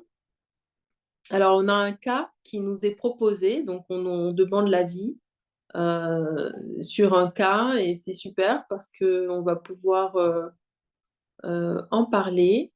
Quelle est la relation entre résilience et santé mentale? Super. Donc Jean-Marie répond que la résilience est un processus qui vise à réhabiliter la santé mentale. C'est un processus individuel où le sujet en souffrance mobilise ses ressources personnelles, familiales ou culturelles pour surmonter le traumatisme. Alors, on a aussi une autre question. Comment s'est fait l'annonce du statut sérologique au mari et quelle a été la première réaction du mari avant l'étape de la thérapie de couple? Donc, c'est super comme question. Alors, Christelle est en train de se reconnecter. Comme il y a beaucoup de personnes qui sont connectées, ça rame un peu. Ah, Christelle est de Oui, retour. oui, ça va vraiment. Oui, oui. Super. Donc, je coupe la vidéo hein, pour permettre D'accord, à ce que je expose facilement. très bien. Alors, tu étais en train de nous parler, intervenu, les entretiens, comment ça s'est passé. On a d'ailleurs eu une question à la suite qui continue dans ce qu'on était en train de dire. La question, c'est comment s'est faite l'annonce du statut sérologique au mari et quelle a été la première réaction du mari avant l'étape de la thérapie de couple. Donc, comment vous avez mené vos entretiens en globalité? Bon, nous avons commencé d'abord avec la dame, bien entendu. Et puis, nous lui avons demandé si on pouvait rentrer en contact avec le mari, puisque la condition pour elle de tomber enceinte, c'était de faire le dépistage à son mari. L'avantage que nous avons eu, c'est que le monsieur connaissait le statut de sa femme. Donc, on ne pouvait pas créer d'autres stratégies. Il avait connaissance du statut de sa femme. Et donc, nous l'avons fait venir au niveau de l'association. Nous avons eu un entretien avec lui. On lui a montré les avantages et les inconvénients, justement, pour faire le test. Donc, il avait la balance décisionnelle. Donc, c'était à lui de prendre la décision. Et vu qu'il avait vraiment le désir d'avoir un garçon, parce qu'il a dit qu'il n'a pas sa place dans notre société, parce qu'il n'a pas un garçon. Donc, on ne peut pas pérenniser la lignée et le garçon. Donc, lui, il aime aussi sa femme. Voilà pourquoi il a préservé sa femme de ses parents. Et donc, il a été là comme une barrière entre ses parents et sa femme. Et donc, lui, pour ça, il va faire son test. Et si c'est la condition, il est partant. Si sa femme veut vraiment que pour avoir un enfant, il faut qu'il fasse le test, il est partant. Voilà comment nous avons amené le monsieur. Il a accepté. Il était coopérant. Vraiment, c'était vraiment un monsieur docile. Il était coopérant. Et donc, Mais voilà comment on a amené à se faire. alors, Christelle, on a une question pour toi. Bon, là, ça, c'est la question que tout le monde se pose sur ce call. Mais et si l'enfant n'avait pas été un garçon? Comment ça allait se passer? Comment vous alliez... Oui, justement, nous lui avons dit, il y a la possibilité, ça ne dépend pas de la femme aussi. Avoir un enfant, ça ne dépend pas de la femme. Et dans notre contexte, là où on remet tout à Dieu, et donc ça ne dépend pas de nous non plus.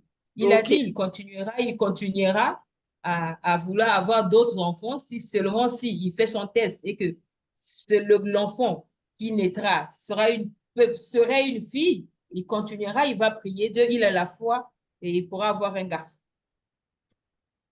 C'est la ok. réponse qui nous a été donnée. D'accord. Donc, en fait, il avait, avec cet entretien motivationnel, il a trouvé les motivations en lui pour Oui, aller plus loin dans le dépistage, dans la prise en charge de sa famille, dans le fait de prendre soin. C'était un peu parfait, un peu pour qu'il soit inclus dans cette démarche, n'est-ce pas? en fait, c'est ce désir d'enfant, ce désir d'avoir un garçon qui a été leitmotiv pour lui, pour toute sa vie. Il s'est dit, non, moi, Ok. je dois avoir un garçon. Et dans notre famille, c'est le garçon. J'ai déjà une fille. Parce que pour lui, même son enfant qui était né, il aurait aimé que l'aîné soit un garçon. Mais comme c'est arrivé une fille, il n'y a pas de problème. Mais pour lui, euh, autant d'essais, et il finira par avoir un garçon. Et Ok. donc, le leitmotiv, là, le garçon, ça a conditionné son attitude vis-à-vis de sa femme, vis-à-vis du dépistage, vis-à-vis de ses médicaments, en fait. Parce qu'il était D'accord. vraiment à la recherche du garçon. Et nous, c'est vrai on a validé ça. Nous avons validé cela. Mais après, nous avons exploré. Mais après, que feriez-vous si vous avez un garçon? Ça sera quoi après? Il dit, mais moi, ce que je cherche, c'est avoir un garçon. Et bon, je vais avoir d'autres enfants, mais au moins j'ai un garçon. Et donc, je veux un foyer stable. Moi, mon problème, c'est d'avoir un garçon. C'est tout ce que je demande. Ok. Voilà. Donc, en fait, finalement, les entretiens se sont beaucoup basés sur comment amener le désir aussi de continuer, que ce soit via un désir d'enfant chez ce mari. Mais à aucun moment, donc, s'est posé la question, c'était pas important pour vous, justement, de savoir comment quelque part, le VIH venait perturber aussi ce couple où la peine que la dame avait eue d'apprendre qu'elle était séropositive ou comment lui, il le savait ou il ne le savait pas, ça, c'était pas des questions. Donc la question de l'enfant est venue prendre toute la place. Oui, mais le VIH a quand même impacté dans leur couple. D'accord. Puisque quand la femme a su qu'elle était VIH+, elle a préféré partir. Donc, il était à un certain moment, le monsieur était sans foyer parce qu'il partait rendre visite à sa femme et à son enfant chez sa belle-mère. Parce que la raison que la femme, le monsieur même a présenté devant sa famille, c'est qu'elle est malade, Ok. elle a un enfant et qu'on ne peut pas. Mais la maladie, là, cette belle famille ne savait pas de quoi il s'agissait. Vous l'aviez dit tout à l'heure, c'est là. Parce que si ses parents avaient su que c'était VIH+, connaissant notre culture, ça ne devait pas passer comme une lettre à la poste.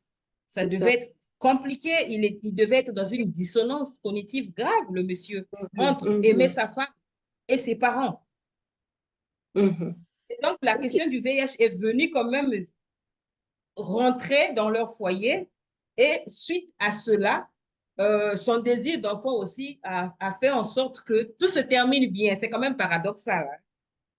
Oui, mais je me demande à quel point ça se termine bien, dans le sens où ça se termine bien, mais parce que la femme a accepté aussi de prendre sur elle. Il y a une inégalité de genre là. Elle était obligée de faire les démarches en premier parce qu'elle était enceinte. Il était obligé aussi de la protéger parce qu'il se protégeait aussi, lui, de cette sérologie, lui d'abord. Donc, il avait un peu tout à gagner à collaborer avec vous, mais c'était important que ce soit dans un cadre bienveillant, que ce soit dans un cadre de non-jugement et que ce soit confidentiel aussi. Et c'est pour ça que du coup, on peut dépasser, on peut transformer une histoire qui aurait pu mal se finir en une histoire qui se finit bien, pas toujours, mais voilà, c'est bien pour eux qu'ils soient tombés du coup sur ce cadre-là. Oui, Euh, tout à fait. on a quand même des réactions dans le chat sur cela semble une idée discriminatoire d'imposer quelque part un sexe pour avoir son traitement et avoir un foyer stable, le sexe du bébé, on parle. Et donc je pense que quelles conséquences futures pour le couple et quel est le statut sérologique du monsieur? Le statut sérologique du monsieur est positif euh, pour répondre à la question. Donc bon, en tout cas dans le chat, on s'inquiète de ce focus sur ce garçon et c'est assez intéressant et merci d'avoir répondu comme tu l'as fait. Et on a encore une autre remarque sur ce cas. Au fait, je me dis que le monsieur tenait beaucoup plus au couple qu'au désir d'avoir un garçon. Sinon, il aurait quand même pu se trouver une autre femme s'il faisait bien sûr du VIH une fatalité. Comme une autre inquiétude vis-à-vis de la belle famille, est-ce que du jour au lendemain, la femme ne risque toujours pas de perdre son foyer? Et effectivement, voilà, que je ne sais pas si Christelle, tu veux intervenir, mais en tout cas, ça pose la question. Oui, bon, dans tout ça là, nous avons eu le monsieur, comme je l'ai dit, je lis même dans les commentaires, je vois qu'il y a des gens qui pensent que le monsieur connaissait son statut. Je pense qu'il avait des soupçons lui aussi, parce qu'avoir eu un enfant, et même s'il n'a pas vraiment avoué, mais bon, on sait, en filigrane, il avait des soupçons. Mais le foyer, je pense que le VIH est venu, c'est vrai que le mari soupçonnait, mais le VIH est venu en mettre en lumière un certain nombre de choses. La femme, connaissant son statut, elle a déserté, elle est partie chez sa famille. Sa maman connaissait son statut, le mari connaissait son statut, mais pas de l'autre côté, c'est-à-dire la belle famille. Et le mari, qui au départ ne voulait pas faire, parce que la femme a fait un petit peu comme du chantage. Parce que moi, pour avoir l'enfant, il faut que se faire dépister. Pourquoi? Parce qu'elle ne voulait pas porter cette culpabilité-là en elle. Parce qu'on le sait dans notre contexte, quand une femme, elle connaît d'abord en premier son statut sérologique, on suppose que c'est elle qui a amené le VIH dans le couple. Et donc, avec toutes ces peurs-là, la femme ne voulait pas porter cette double culpabilité. D'où elle a procédé par cette manière de faire. Oui, moi je veux bien, mais à condition que vous fassiez. Parce que là, au moins, c'est clair, s'il n'a pas le VIH, on lui a dit ce qu'il faut faire. Et s'il a le VIH, et puis voilà. Comme elle redoutait, elle ne voulait pas contaminer, qu'on dise que c'est elle qui a amené le VIH, elle a dû faire chantage entre griffes. Et le monsieur qui était coopérant, il a accepté parce qu'il a bien voulu avoir un garçon. Maintenant, quitte à lui, s'il voulait avoir d'autres femmes, Parce que là, le cas est terminé, ça s'est bien terminé, mais dans d'autres cas que nous suivons, le mari, dès lors il sait que la femme est infectée VIH et que l'enfant est VIH+, il quitte. Il quitte cette femme-là. Et puis, il annonce à tout le monde, il dit à tout le monde là, qui veut l'entendre, bon, cette femme-là, elle est comme ci, comme ça, comme ci, comme ça. Mais lui, il a réagi positivement. C'est quand même encourageant. C'est Parce encourageant. que quand En même, tout cas, il tenait à sa femme. en tout Il la cas, protégeait. ce qui est important aussi, c'est le cadre que vous avez mis à l'association, le cadre de la bienveillance et surtout le fait de résister à rentrer dans le jugement tout de suite, que ce soit celui de la femme, que ce soit celui du mari. Et c'est là où le cadre thérapeutique est important parce qu'il permet ça. Il permet d'accueillir les personnes sans jugement. Alors, il y a deux questions que j'aimerais vraiment, qui sont un peu plus globales, au-delà des cas qu'on a pu aborder. Hein, donc, n'hésitez pas à répondre tous les trois. La première question qu'on pose, c'est plus un commentaire. C'est la santé mentale des personnes LGBTQI+. Dans les contextes de répression et de déni de l'existence des minorités sexuelles et de genre est un enjeu majeur. La légalité, je pense que c'est ça, la légalité des HSH et des personnes trans est très inquiétante. Peut-être que c'était pas la légalité, mais la létalité ou la santé mentale, je sais pas. La santé mentale peut-être des HSH et des personnes trans est très inquiétante. Nous avons aujourd'hui des ARV, la PrEP, et malgré cela, beaucoup d'entre eux meurent et très jeunes. Parler de santé mentale nous demande aussi de travailler sur les enjeux des droits humains, tout à fait. Un environnement juridique répressif est un ingrédient pour le mal-être. Voilà. Est-ce que vous voulez réagir dessus Oui, Stella, je peux dire un mot. Oui. Merci beaucoup, Stella. Je pense que la question des LGBTQ+, et les réactions qui peuvent entourer, et je dirais l'appropriation de la notion de spécificité de genre, sont des questions qui doivent être soutenues par tous ceux qui sont spécialistes de la santé mentale. Parce que de part et d'autre, ça dit que ce soit les personnes homophobes, les personnes directement discriminées, ces personnes ont besoin d'être soutenues, accompagnées progressivement. Par exemple, moi, dans mon association, j'ai reçu, il y a cela quelques semaines, parce qu'il faut dire que nous sommes une association très friendly, avec une équipe mixte. Donc, moi, j'ai reçu un parent qui a 2 garçons, et le dernier garçon, c'est son chouchou. Et puis, elle est venue, c'est une femme qui est fonctionnaire salariée. Et donc, elle est venue me voir et elle me dit que mon garçon, son professeur est venu me voir, il dit qu'il a des tendances efféminées, qu'il est ci, il est cela. À la maison, moi, je constate qu'il aime beaucoup la cuisine, il est tout le temps avec moi, il veut s'intéresser à comment je m'habille, je me maquille, etc. Et franchement, moi, ça me fait mal, je n'arrive pas à dormir, je me dis, et je n'ai pas eu de fille. Au moment, il est vrai qu'au moment où je l'avais, je voulais avoir une fille, mais il est un garçon, je voulais qu'il soit un garçon et tout. Donc, automatiquement, on sent que la maman est en souffrance et il faut l'aider et la préparer au cas où il s'avérait que c'est une identité de genre qui est différente de ce qu'elle perçoit pour qu'elle puisse être, parce que c'est son enfant, elle l'aime beaucoup. Au même moment, le jeune et l'adolescent aussi a besoin d'être accompagné. Dans cette caricature pour dire que la santé mentale doit être partout où il y a la souffrance. Voilà. Qu'elle soit du côté de l'agresseur ou de l'agressé, parce que ceux qui agressent aussi, des fois, c'est qu'ils sont en souffrance, en fait.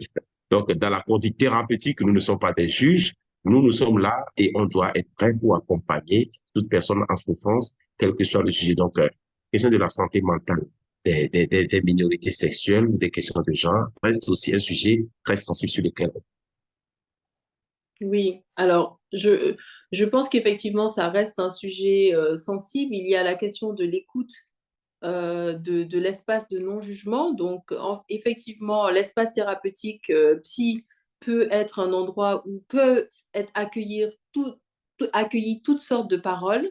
Mais je pense que dans le commentaire, il y avait aussi une notion de droit. Il y avait aussi une notion de droits sexuels, de droits humains, une notion aussi de justice sociale.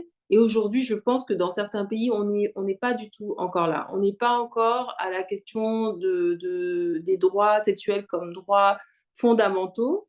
Et donc, du coup, ça pose problème parce que là, je n'ai pas les chiffres, mais je sais que chez les personnes trans et chez les publics LGBT, beaucoup finalement souffrent dans leur santé mentale, sont plus sujets au suicide. On n'en a pas beaucoup parlé dans ce webinaire, il faudrait encore un autre temps, mais la question du suicide qui est en lien, et on sait aujourd'hui que euh, c'est pas tant le fait d'être LGBTQI ou d'être d'avoir une identité de genre trans qui, qui cause un problème, c'est vraiment le fait d'être stigmatisé et les violences faites au genre et les violences en général qui sont qui impactent la santé mentale de ces personnes. Donc, c'est encore quelque chose qu'il va falloir voilà, travailler et qui est un vrai problème. Donc on a une dernière question que auquel j'aimerais vraiment qu'on réponde, mais je vois que on a levé la main. Euh, Allez-y, vous pouvez parler, vous pouvez juste mettre votre micro en on. Euh, ok, j'espère que je me fais entendre. Ça va? Oui, si, Ok. si. Voilà, je m'excuse beaucoup. Moi, c'est Honoré Komsiambo, voilà, coordinateur de l'association Genre et Épanouissement Social. Je suis très ravi vraiment d'être invité en tout cas à cette plateforme dont je trouve vraiment des débats très, très enrichissants. Et je voudrais juste intervenir. Je m'excuse également du retard parce que j'avais des soucis techniques au Pas de départ. souci, pas de Voilà. Donc, problème. la toute dernière intervention justement liée aux questions de la communauté LGBTQ, dont la mortalité, bien sûr, précoce et tout. Et il faut se dire que c'est déjà une communauté discriminée et doublement discriminés, je voudrais dire, si toutefois il se trouve qu'il y en a qui sont justement infectés par le VIH, l'hépatite et bien d'autres maladies. Parce que rien que le statut, bon, disons l'orientation sexuelle même pose vraiment un gros souci pour ces communautés, dans nos Mm. différentes communautés. Et voilà, et en plus de ça, le statut sérologique, ça a rajouté, bon, imaginons ce que ça puisse donner. Et même ces plus jeunes, dont le plus souvent même, voilà, et s'abstiennent de fréquenter les structures, je peux dire, de prise en charge ou même peut-être des structures identitaires et Mhm. sont là vraiment dans la nature. Voilà, ils n'ont peut-être pas la vraie information et les quelques rares personnes même qui en ont n'en font pas bon usage, notamment la question même de la PrEP qui vient vraiment en rapport en termes de prévention. On voit que beaucoup font semblant de venir vraiment prendre la PrEP, mais en réalité, ils ne l'utilisent pas convenablement comme on l'aurait voulu ou souhaité. Mm.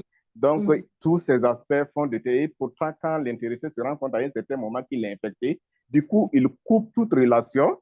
Mm. Voilà, que ce soit envers les structures de prise en charge ou bien envers même ses pairs Mm. de même communauté, bien sûr, que lui. Et voilà, il préfère se retrouver dans l'isolement absolu. Et c'est de là, justement, s'il n'a peut-être pas eu l'occasion ou la chance d'être récupéré à temps, peut facilement basculer un peu dans, je ne sais pas moi, la dépression, voire même la mort Et hein, les idées à un certain suicidaires, moment. Voilà, tout à fait. tout à des, voilà, des idées suicidaires, justement, comme vous l'avez si bien.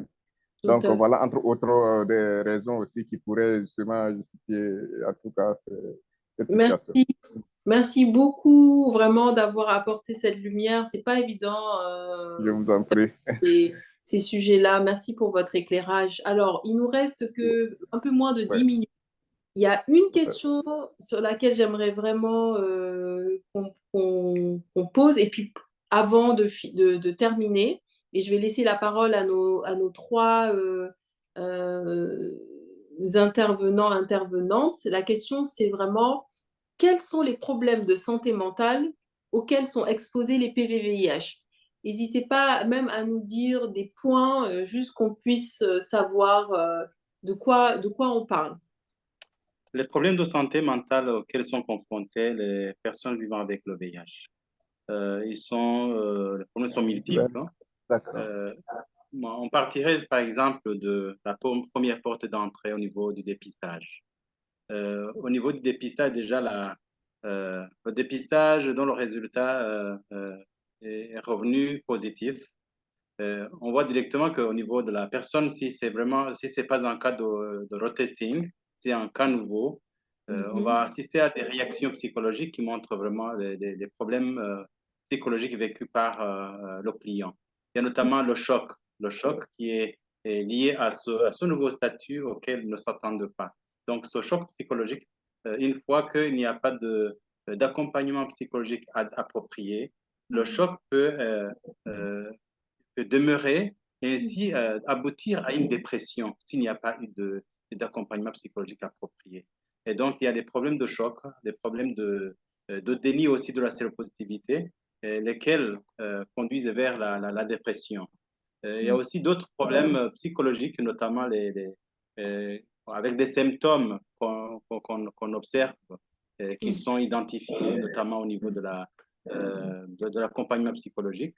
Les enfants, par exemple, les adolescents qui ont grandi avec le VIH à un certain moment, avec l'âge de l'adolescence, où tout revient comme si c'était nouveau, avec un questionnement, quelle serait l'origine de cette maladie, comment est-ce que la maladie est arrivée dans la famille, qui aurait été à l'origine de cette maladie dans la famille. Donc, ça alimente une situation de stress, et lequel stress, une fois prolongé, aboutit à une situation, ça développe un syndrome dépressif, et même ça peut conduire aussi à des idées suicidaires, comme l'avait souligné Jean-Marie. Voilà, c'est un peu de quels problèmes psychologiques souvent observés chez les personnes vivant avec le VIH. Merci. Merci beaucoup, Fabrice. Merci. Je voudrais aussi ajouter quelques symptômes qu'on observe souvent, qui ne sont pas d'ailleurs propres, qui ne sont pas propres aux personnes avec le VIH, mais qu'on rencontre souvent dans nos consultations. Et on peut observer, par exemple, les troubles liés à l'estime de soi. Vous sentez que la personne a beaucoup de capacités, beaucoup de moyens, mais elle se sous-estime toujours. On peut observer aussi des troubles liés à la solitude. Tout ça, là, c'est les conséquences de la discrimination ou de la perte du conjoint. Il y en a aussi qui sont souvent exposés à des deuils multiples. D'où, quelquefois, nous essayons de mettre des ateliers thérapeutiques sur le processus de deuil. Parce que vous allez voir que la personne va perdre son mari. Des fois, c'est pas la personne est décédée, mais c'est une rupture. La personne, il y a des familles où on a 2, 3 décès et tout. Donc, c'est des personnes qui sont des fois qui restent à une étape du processus de deuil, ne finissent pas le processus. Donc, il y a une fixation soit à la phase de non-acceptation ou de déni, etc. On peut voir ces troubles-là aussi. Toutefois aussi, il peut avoir des séquelles physiques qui peuvent influencer un peu le vécu difficile. Je parle souvent des enfants qui peuvent avoir des retards de croissance qui ne peuvent plus être corrigés. Vous les verrez de très petite taille. Donc, ça peut être difficile d'être accepté socialement compte tenu, alors que l'évolution mentale est normale.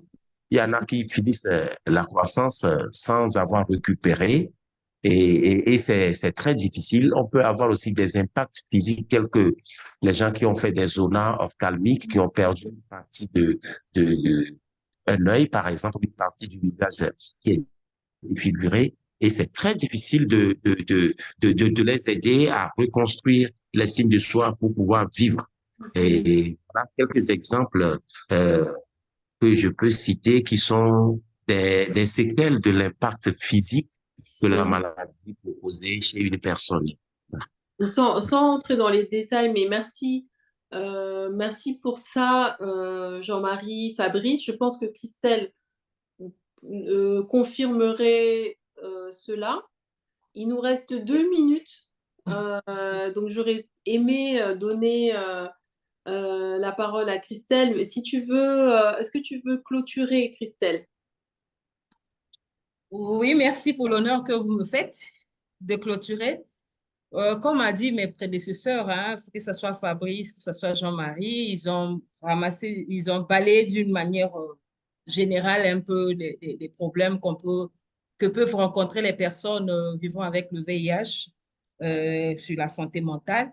Ce que je peux dire aujourd'hui, c'est que dans nos structures, il est impérieux, enfin, il est important que nous ayons dans notre dispositif de soins un professionnel de santé quand même. Parce qu'au-delà de la demande de ce qui est vécu, il y a, et comme on dit chez nous, l'enfant symptôme en fait. C'est l'arbre qui cache la forêt en fait. Donc, on peut voir quelque chose, on se dit que c'est ça, mais sauf que au-delà de ça, c'est plus compliqué, c'est plus complexe. Et là, il y a des professionnels de santé qui sont là pour ça. Aussi, si dans le dispositif, il y a des conseillers psychosociaux, l'idéal serait d'avoir peut-être des systèmes de référence et de contre-référence par rapport aux patients que nous avons. Parce que dès qu'on reconnaît nos limites, parce qu'on n'est pas psychologue, on n'est pas très outillé là-dessus, on peut faire référence à d'autres psychologues. Il est très important parce que la santé mentale, c'est un état de bien-être. Et donc, afin que la personne puisse contribuer dans la santé, dans la société. Mais si cette personne n'est pas en mesure de contribuer dans la société, ça crée déjà aussi une autre souffrance pour cette personne-là. Donc, l'idée, pour moi, je plaiderais pour qu'il y ait dans le dispositif un responsable, quelqu'un qui gère la santé morale, la santé mentale dans nos structures. Voilà ce que je peux dire. Alors, merci beaucoup, Christelle, pour ça. Et on aurait eu un peu plus de temps, vous vous en doutez bien. On serait allé beaucoup plus en détail sur ce que nous préconisons de faire. Mais je pense que nous l'avons vu. Nous avons besoin de plus de données. Nous avons besoin d'études, que des études soient menées plus précisément sur ces milieux qui sont beaucoup plus complexes. Je pense que nous avons besoin aussi de lignes budgétaires claires qui prennent qui prennent en compte clairement la santé mentale. Et je finirai par dire que, alors déjà, il y a une photo finale que Suad va prendre. Est-ce que vous voulez bien mettre vos caméras on juste pour prendre une photo? Merci. Et joyeux anniversaire, Suad, parce qu'aujourd'hui, c'est son anniversaire. C'est elle qui a organisé, qui a fait que nous tous, on soit là. Donc, on lui souhaite un super anniversaire. Merci beaucoup. Merci. Ciao. Merci. Tout le meilleur pour toi. Allez. Bravo. Allez, au revoir tout le monde.